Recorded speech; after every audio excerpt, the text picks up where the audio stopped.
What's up, guys? So it's been a while. A few of you guys have asked in the community tab that I've commented in a few times where I've been and stuff, and yeah, I've just been kind of over the PC scene over the last few weeks, but I've sort of regained composure, and I'm ready to come back. I think I'm done taking my little break, but so. As you can see, this is probably pretty weird. Um, you're seeing Ryzen Master, you're seeing Zen timings, you're seeing TM5 on Asmus, and if you look over here, I want to see the speed. So, yeah, funny enough, this isn't even the first time. So I've done 2 tests so far. So this is pretty solid because I mean. I've done some tests to 6600. It's not gonna happen on MDI, by the way, on this platform, but didn't work. Black screened a few times, no post, and had to reset CMOS like 5 times, trying a bunch of stuff. So this retest has been done after like 2 days and a bunch of CMOS resets, a bunch of long periods with no power in the PC. So this is pretty much solid. Two differences, or one difference though. If you notice over here, I kind of fudged the ODTs. I accidentally put 34 on RTT Nom WR. Yeah, that was a mistake. I meant to put 48 there and 34 on RTT WR, but yeah, I was tired at the time, guys. So yeah, but I messed up. It still passed though, and on the retest, obviously, I fixed them. So now we have 34 where it should be, and 48 where it should be, and passed again. So this is pretty bulletproof, I would say. I mean, shuffle 2 ODTs around, it's still stable. I actually did some testing beforehand, and yeah, I've actually confirmed it now. I tested 1.1 volts on CLDO VDDP, no go. 1.15 is required. I tested out 1.3 SoC, no shot. 1.35 is required. So these 2 voltages are actually like legitimately needed. It's not even like I mashed it in just to YOLO it. No, it actually required like both of these, any lower and errors on TM5. But yeah, so this is the correct way I would set the ODTs though. Even though both worked, I would say this is the way that I would use, because it makes more sense. I usually match the 2 nom readings or the 2 nom values, and I think pretty much everyone else has it too. Yeah, I like to run this configuration, as you guys remember from the Z690 Dark videos, and a lot of guys online have found success with these particular timings, these particular ODT values. So I think these values are pretty solid, to be honest. Some guys use 0 over here, but and I've used 0 before, but I think 34 is a bit better. So this is what I've been using, and this worked for 6200 as well, so this passed as well. I've got to retest this though, because I've got to fix this over here. But 6000 required no adjustments over there. 6000 was very easy. Just auto proc ODT and just similar timings. 1.2 that SoC value was pretty much auto. The board sets that. I used 1 volt on VDDP, and then for 6200 as well, I used 1 volt VDDP and same SoC reading. Yeah, for some reason I could use 416 over here on 6000 and 6200, but for 64 I needed 624. Tested as well. 4 and 16 on 6400 causes a lot of errors. So I think unfortunately 6400 requires a bit high over here. These timings kind of, as far as I understand, they kind of work alongside the RCD and RP values, and basically when you have a lot of stress from these timings at a given data rate, you kind of have to run higher on these 2. When you have very low IMC stress, you can get away with very low values here, but once you start getting a bit stressful on the IMC, you kind of have to increase them, and it's been that way as well for the high data rates on Intel as well. I pretty much never used 416, pretty much never worked. So yeah, I mean 4 is particularly hard. 6 is a bit easier. I wouldn't say 24 is required, but I like to do the 4 times rule. that I've mentioned before. And otherwise, my timings are pretty much standard as you guys expect to see. Just TCWL, you can't even adjust; it does it by itself. That's auto. You can't change that value. 12 RTP standard.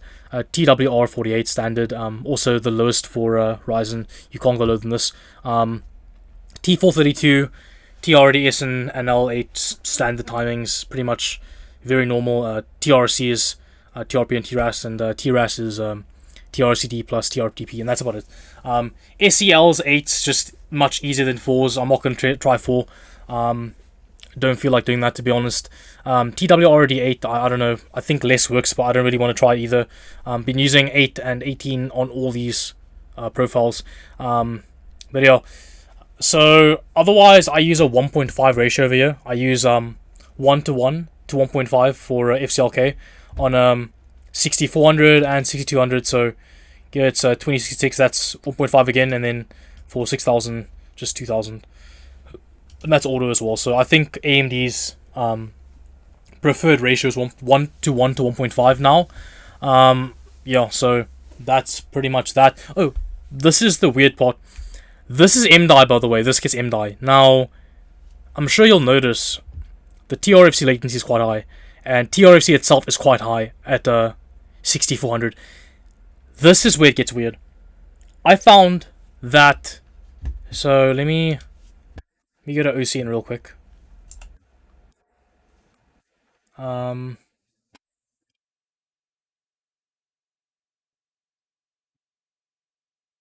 have it here somewhere. Here we go. This table, guys. This is so freaking weird.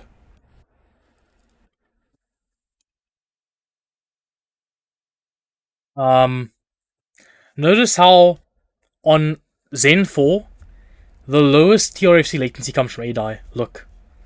And ADI is hitting its standard 120 to 130.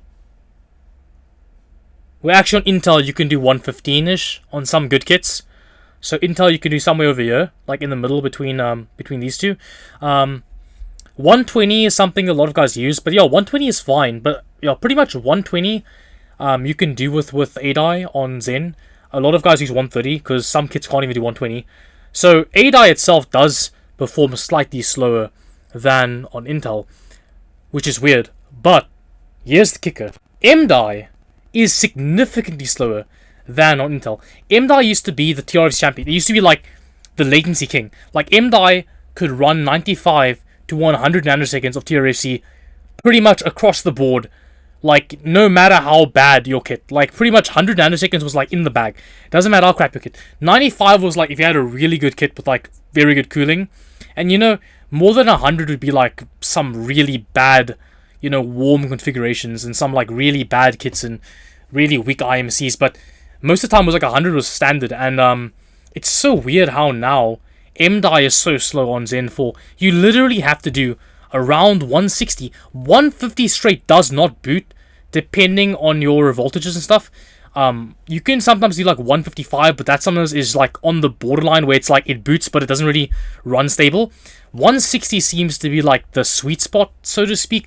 I don't like the word sweet spot, or the term sweet spot, but it's kind of a sweet spot. It kind of is. Like 160 nanoseconds seems to be like where it's pretty safe and like you pretty much can just like rely on it. So I've been using 160 nanoseconds since 6000. I've transformed that all the way up to 6400, and yeah, it's still 160. And honestly, it's very strange having to run it so loose. Funny enough, TRFC 2 doesn't get used obviously because Zen doesn't use FGR mode. So FGR mode, if you guys know what I'm talking about, I've mentioned before in other videos. FGR mode is not using Zen, so TRFC 2 is ignored. This is basically just a null and void timing. And per bank as well is ignored because apparently you can't do per bank refreshes on Zen. I have no idea why, but on Zen, per bank is pretty much a no-go. It doesn't work. It doesn't get used. You can full this to like 80 or whatever you want to do. Doesn't matter. I use 416 because it makes sense, but it's not really used regardless. It's kind of a useless timing, but I left it at 416 just to make it like my normal 0.8.25. So just like times 160. And then times 3.2 is the. So yeah. Anyway, but yeah, that's that's that pretty much. Um, this wasn't particularly hard, guys. Understand, I've been very tired lately, and I didn't really get this PC up and running properly with this kit and stuff until like Wednesday, and I started tuning on like Wednesday night or something, and I just did basic 6,000 tune. Because honestly, guys, like I said, I was kind of over PCs for a few weeks, and like I said, so here it is on the 6th was Thursday. This was at 4 a.m. So yeah, I bought the PC. Well, I kind of assembled everything on. Well, no, I swapped out the kit at like late at night on the Wednesday when I got the kit, and then Thursday morning at 4 a.m. I kind of started working on this tune at 4 a.m. and finished it. It was easy. 6,000 took like 10 minutes of trial and error, and then just like run the test right for an hour or so, and it's very easy to get 6,000 working. But then to get this working the next morning, or wait, hold on, am I crazy? Hold on. 8th is on Saturday, yo. So the 6th on the morning I got 6,000 working. Didn't care for like 2 days, did other stuff, and then on Saturday morning, which was 2 days ago, at like around the same time in the morning. As you guys can tell, my sleep schedule's pretty ruined. Around 4 a.m. I finished this tune. Had load shedding at 4 a.m. So you guys know my load shedding. It's Africa. So I finished this tune. It took, but it wasn't that easy. It took some testing. I'm not gonna lie. It took like solid like 20 minutes of like kind of like not 20. I guess you could say it took the same amount of time as 6,000. I guess, but it was harder in the sense of like I didn't know where I was going. I wasn't sure what to set, but eventually I got it working when I started mixing up the ODTs, and then all of a sudden it started to come together. Until I set the ODTs, it was erroring at like a minute, and then I set these, got me to 4 minutes, and then I was like, cool, we're home free, can start adjusting these two and stuff. And eventually I found that like actually these are 1.35 were more stable than 1.4. So for some reason, it's probably data rate means you shouldn't run this too high, because data rate doesn't really require it, and the timing, castity and stuff, this data rate needs 1.4 volts, so that was calm. But once this was done, I was pretty much like, I was pretty satisfied. This is like this is a solid tune, guys. I mean, this is totally fine. I mean, if you can only do like 6,200 mega transfers and like 26.6 FCLK, and you're like, that's all you can do, and you're like, that's you're kind of disappointed in it. I would say it's fine. Don't worry about it. It's chill. Like, this is still completely fine for daily use. I mean, this is not slow at all. This is completely fine, but when the power kicked back on, I just felt inspired. I mean, no better wording for it. I felt inspired. I just felt like, what?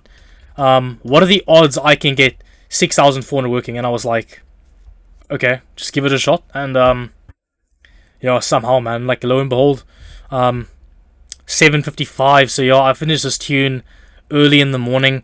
So as you can tell, so power kicked back on at 5. Did some other stuff. 5:30 I started tuning, and then took me about so until 8 o'clock. So the testing was about an hour and a half. So testing started at 6:30. So for like an hour I was messing around trying to dial in the timing and stuff. And so this whole 6,400 took me like no longer than an hour to mess around with, and then it ran. So I mean, I mean, look, you can see the timestamps from the screenshots, guys. Like, the 6,200 stress test finished at 4 a.m. and I had no power from 4 to 5. So there's no way I could have been like messing around with settings for like more than an hour.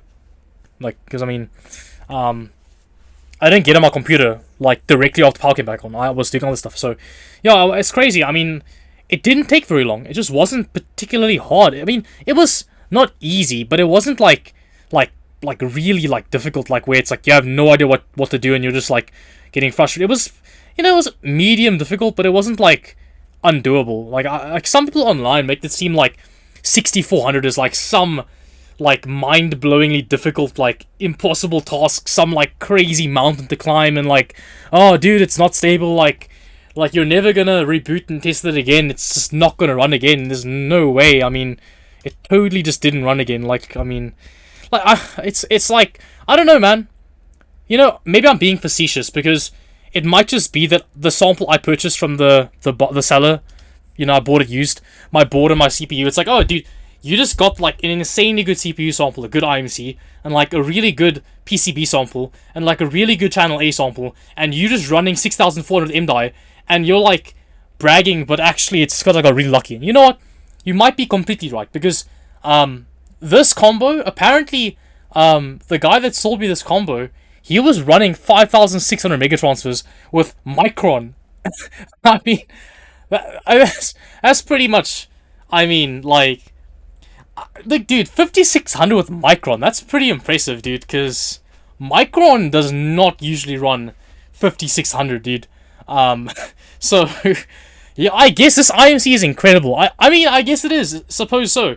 So yeah, I mean, if you guys wanna say like the fact that I got this working, it's like it's kind of a cliche because like it just so happened that me with my channel and the shit that I sell online, and it's like, oh, of course that guy got 6400 working in like an hour. Of course he did it. It's like, yo, I mean, I guess it had to happen that way, right?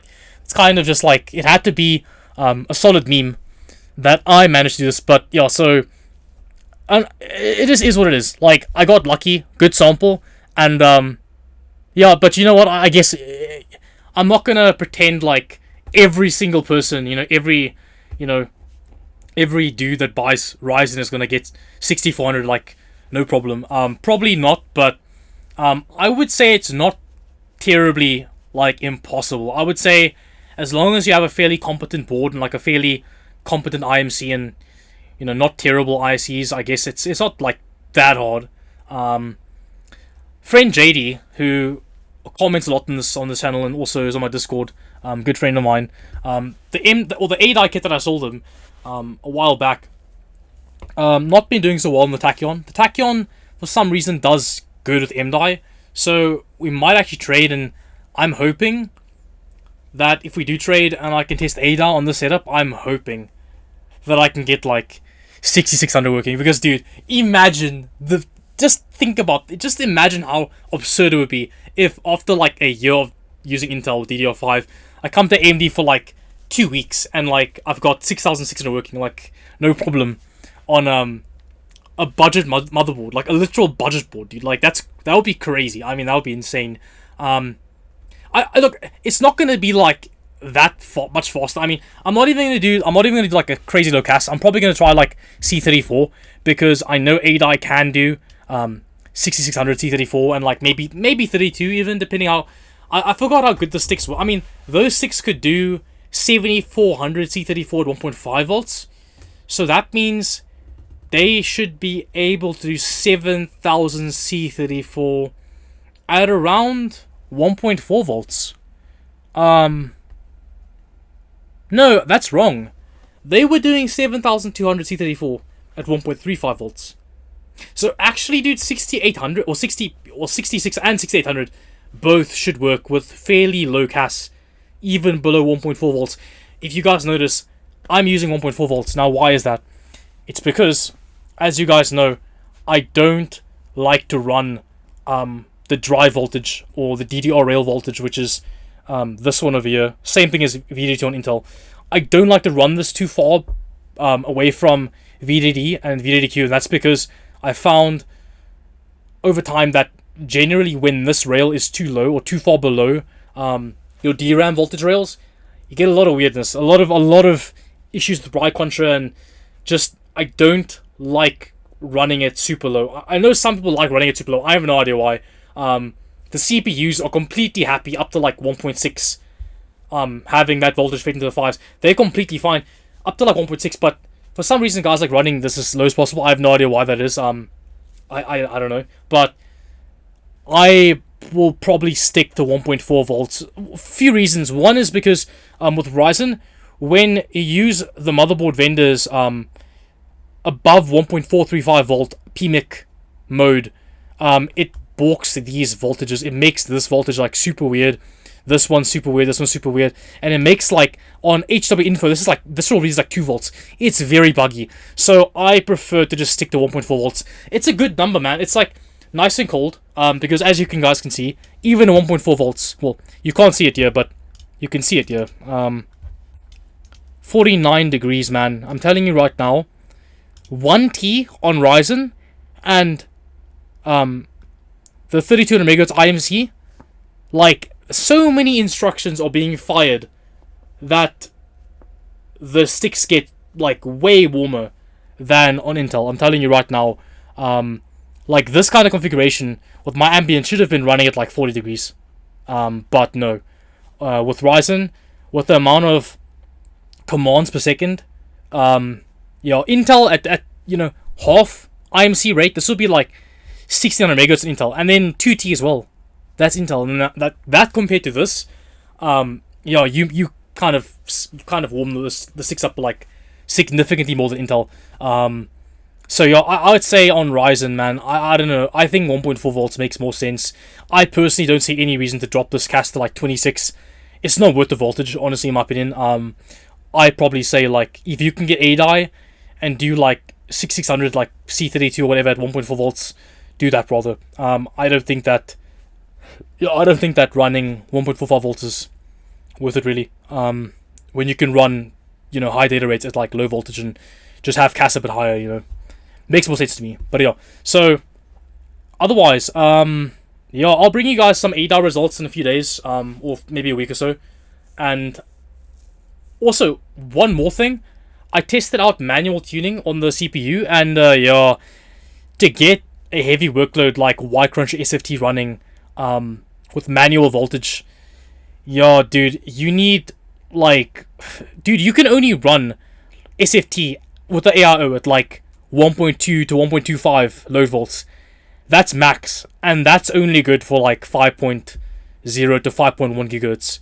5.5 requires like 1.35 to 1.37, even 1.4 volts at load, and in games, and that cannot be run in heavy testing. So it means basically, if you want to have your CPU doing this like nice 5.5 boosting, you need to run PPO stock. You cannot run a manual OC.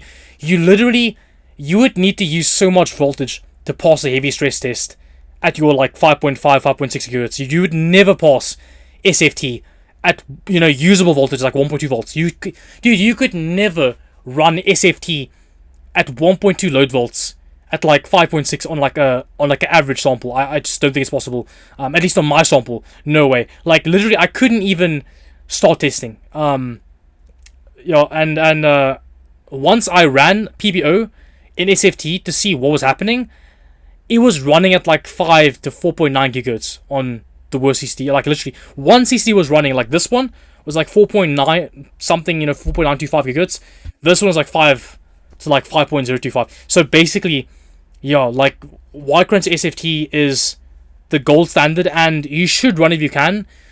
On Ryzen, it's safe, as I said before. Ryzen power draw current, it's way lower than Intel, and honestly, at the kind of current loads you're talking about Ryzen, it's like degradation is much less of a concern. In fact, I would say almost a non-factor, because at 180 watts is like the most you can cool up to the power limit of like, or up to the temp limit, like 95 degrees. 180 watts is like what you can do at 95 degrees on like AO. Even like my 420 AO, and literally, like, the current draw at that kind of wattage, even with 1.35 volts, it's not that high. It's just not that high. So, basically on Ryzen, degradation is like non-factor. Unfortunately, PPO is required to get the most out of your chip, and that sucks, but it is what it is. And otherwise, I would say Ryzen and the memory tuning overall is pretty nice. I mean, honestly, it's pretty nice. You don't miss the, like how DDR5, when it gets faster, you have to be careful with like overvolting it, that kind of thing. That's the factor. I found that sometimes, like I say with my 6200 profile, that having VDDQ and VDDIO too high did result in instability, and bringing them down did help things. So that still happens. You still do see that, right? You still do see that. But what you do lose is those voltage tolerances are much more forgiving on Ryzen. On Ryzen, we're not talking about like 15, 20 millivolts, ruining stability. And we're talking like at least 50 too high or something like that. You really have to be way overboard or like way under to get, well, way overboard, not under. Obviously under would always cause errors, but like if you're too high on voltage, you have to be like really way overvolted to see instability. Like Intel, it's like 20 millivolts could kill stability. So with Ryzen, it's like, okay, let's say you need like 1.37 volts, but you type in 1.4 volts. That's still fine. That's still like reasonable. That still might not error on Ryzen. And reboots are much more consistent, like way less, random errors and weirdness and why crunch not running. It's like way less of a factor. So I think Ryzen honestly is a much more like user friendly, kind of intuitive, easy to use, quality of life kind of thing. Honestly, guys, dude, I mean, real talk. If you can get a 7800 X3D for a good deal, like let's say like $400, you can get something nice, like a B650E Tachyon, because I think Gigabyte have done the best job. I think a B650E Tachyon, right? And maybe like just a kit of A die, just a basic kit of A die, like just a basic, Patriot Viper Steel 7400 kit, or like maybe the Team Group 5600 kit, for like $95, the cheap one, or any basic A die. I'm telling you, any basic A die, the cheapest kit you can find. Or even if you don't want to buy the Tachyon, but even buy my board. My board's still good. I think, obviously this board, right? But I think Ryzen, honestly, if you can get 6800 working for daily, which by the way isn't super easy, because apparently the Ryzen IMC actually really does respond to heat. So like I said before, the Intel IMC doesn't really improve with heat, but the Ryzen IMC, when you cool it down, significantly, it starts doing like crazy things, like 6800, guys. Like that's insane. I've seen it stable. The guy said not for daily because he said he's using a chiller, but I think even with a chiller, that's still a really insane result. And honestly, if you can find a chip that can do 6800 like 24/7 without a chiller, like on an AIO, that to me might actually be where I would say better than Intel, because the 3D cache chip, no degradation worries, no need to manually overclock. If you can get PPO working, I can't get PPO working because on my board, I don't know if the BIOS is the problem or whatever, but PPO causes like really bad instability. I have to use enabled. I can't use Curve Optimizer, or use like CO, or use any sort of manual configuration. I have to use default PPO. Like I can use PPO, like you see over here, it is enabled, but I can't actually adjust my settings. It causes like really weird. If you know about how Ryzen destabilizes, like when the CPU destabilizes, you get like OS apps disappearing, and like icons disappearing, and like you get like weird OS bugs. I don't know why, but on my board, my chip cannot be undervolted with PPO or whatever. It just has to run like default PPO settings. No idea why, but it does. But if you can get PPO working and get like some nice like 5.7 gigahertz boosts and stuff like that, I would say at 6800, Ryzen becomes a super interesting platform, because now you've got like most of the RAM speed. You can get dual rank. Dude, imagine you got dual rank RAM, 6800, like that's pretty much almost on par with Intel.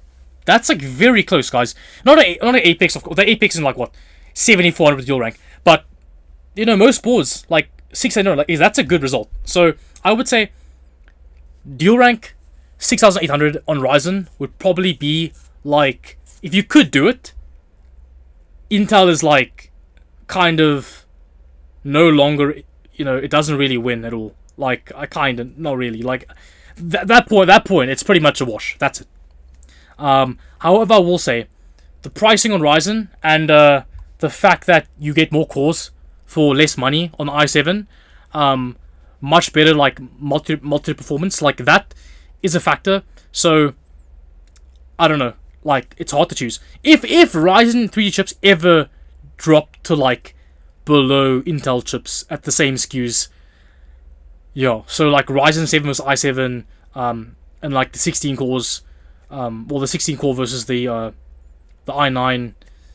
By that point, I don't know, like if Ryzen 3D chips become like cheap, then I would say they probably are the go-to. But right now, the cost is kind of what makes Intel still compelling, because for i9 you still have it like $150 cheaper than the Ryzen 16 core. So, much cheaper, faster in multi-thread, same in gaming more or less, not buggy like the 16 core. The 8 core, the R7, it's a good gaming chip, but it can't do multi-thread stuff. Like, you can't multitask in it, so that's the problem.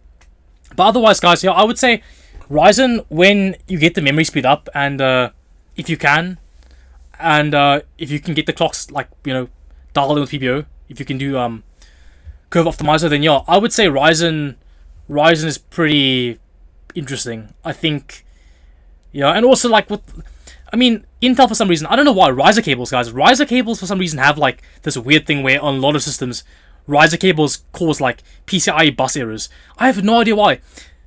Stuff like that, guys. Like Ryzen, it makes a case. Like, you don't have bus errors, reboot stability is gone. Y-Crunch is much easier to run. The IMC is way more stable, more consistent, trains more consistently.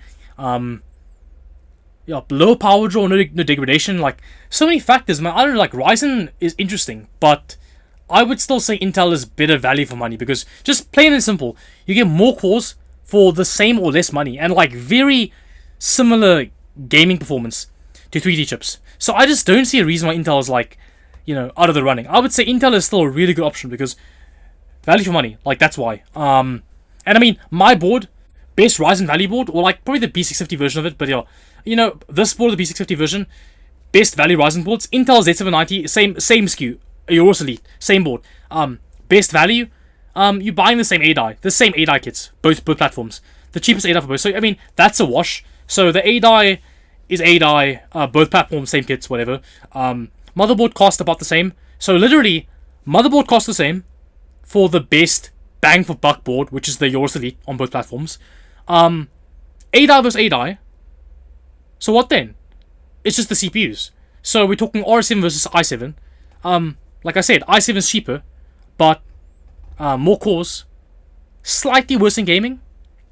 R7 is more stable, more consistent, tunes itself. RAM OCing is easy. Don't have to RAM OC, right? Less cores though, more power efficient, no degradation. So both sides have positives and negatives. That's the thing. If you don't need the cores, then maybe Ryzen makes more sense. If you need the most cores, plus you need to have good game performance, I would say the i9 might make more sense, simply because the 16-core Ryzen 3D chip is buggy. In some games, it performs really weirdly. Like performance tanks for some weird reason. How it can't utilize. Like the whole weird thing with the CCXs or whatever. So that whole thing. So buggy CPU, much more expensive. You get the multi-thread back, and you get slightly better game performance in some games. But again, like I said, the dual CCX thing doesn't help it. So I would say the i9 at the high end still makes more sense, because pricing is better, much cheaper, same core count, same multi-thread performance, and then you get QuickSync 2 for Adobe, and gaming is, neck and neck. And then for the i7 versus R7, I would say it's, if you need more cores, if you want more cores for like streaming and stuff, i7 is obvious choice. The R7 is someone that like doesn't want to play, or doesn't mind to just like game and only game. Like, let's say you only want to game, you don't mind not being able to like run, game downs in the background. You don't want to run like Chrome in the background. You don't want to stream. You don't want to like record videos. You don't care. You just want to game. The R7, that actually makes a lot of sense. The only problem is the price. I would say, at $50 more than i7, I don't know, man. $50 is not that much though. That's the thing. Technically, it launched at the i7's MSRP, but that's not really fair, because the i7 is down at like $390 now. So I don't know. But that's my thoughts, guys. I think Ryzen is a good platform, honestly. I mean, from what I've seen, the RAM overclocking is easy. It's easy, and it's not slow. I mean, you can get 6,400. You can get like 6,600 as well. Like if you have a good sample, with a good A-die and some skills, then I would say it's possible. But otherwise, Intel is still the better value, guys. It just takes more work, and you get the degradation thing. That's something that's, you can't get rid of that. I mean, you have to tune the chip manually to get it. You can't run stock. You cannot run stock, guys. Intel stock limits are not limited. Like on motherboard vendors, all the stock BIOSes, the auto settings, no BIOS limits on power. Like none. Like EVGA, Asus, Gigabyte, at least all the ones I've used, no limits. So you get no limits. Your i9 runs a 5.5 vid curve, which is not right. It's meant to be the 5.4 one. Like 5.4 is the correct ratio. So you're running a 5.5 fused SVID, from the CPU. No power limits. Someone could literally degrade the chip at stock, and that's the problem. You have to, so with Intel, it's like you have to tune. You cannot run stock. You have to tune to some degree. Okay, you have to. You got to tune the RAM, and you've got to test Y cruncher. You've got to handle reboot stability. You have to test. You have to run the test multiple times, like test and then cold boot, test. Clear CMOS, whatever. Retest again days later, and it's always like in the back of your mind, like, oh, is it going to be unstable? Is it going to destabilize a week later, a month later, whatever? Is the next BIOS going to break or whatever? It's like so many factors to worry about. It's like reboot instability, degradation. So you have to manually tune. You have to micromanage every aspect of your Intel config. That's the sad thing. That's the problem. It's really like not a comfortable platform. It's like a very like you really have to be very like invested all the time. Like it doesn't allow you to relax. Like you have to like be constantly on the ball, like always. Intel. It's like it's very strange. Like you literally cannot just boot up in game. You have to tune everything and check everything and retest and worry about degradation, and then you try a riser cable and then you get PCI bus errors, and it's like there are so many horrible like kind of quirks with Intel that make the value for money kind of fall away. And that's the only thing that harms Intel. Plus one more thing, guys. Intel got rid of AVX 512. Doesn't make any sense at all. I don't know why. So like I said, just it's neck and neck because both platforms have they have positives, negatives. Like AMD is great overall, just great on 3D chips, even the normal chips. Great value. Everything is just great. Problems are value for money wise. Intel wins. Cores, overall game performance when tuned, best value platform, right? But then the drawbacks, like I mentioned before. So that's the thing. And I would say, which would you choose? I don't know. I mean, me personally, I'm just tired of Intel. I'm just tired. I'm over it, I'm tired, guys. I don't feel like running Intel anymore. I don't want to build the loop. I don't want to care about degradation. I don't want to have to run 5.4 gigahertz on my P cores. Like I don't want to have to worry about reboot instability. I don't want to, like, truth be told. So if AMD can get the IMC a bit faster with next gen, I would say AMD is they got me. If they keep going this way, I would say if they keep going with this way with low power draw, no degradation, good PPO boost algorithm, keeping the Gisa, the Gisa, nice and clean, like, no severe bugs. I haven't seen any severe bugs yet. So if they keep the Gisa nice and clean with no severe bugs, I would say that's fine. I'm happy. I would say this platform is fine. I would say AMD is fine. And look, I've never hated AMD. Like, you guys know this. I've never hated AMD.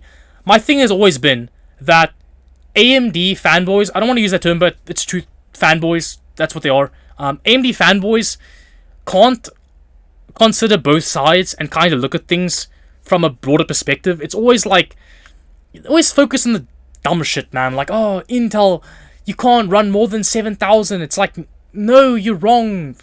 Completely wrong. It's like, oh, you have to buy a Apex. No, you don't.